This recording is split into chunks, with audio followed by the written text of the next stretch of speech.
What is up, everyone? I wanted to give a consumer journey and shout out to my boys over at IDC Woodcraft.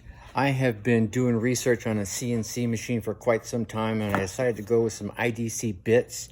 And I got this box yesterday, and check it out. Look, badass bits and more for Tracy. Obviously, you just saw the coffee cup that was in there.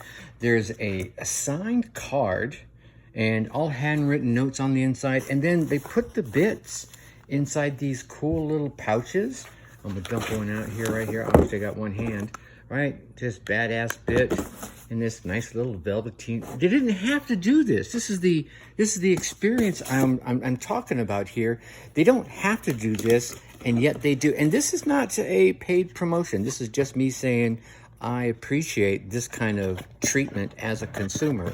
Here's the card. Check it out. Look, handwritten card. And if it's not handwritten, it looks handwritten.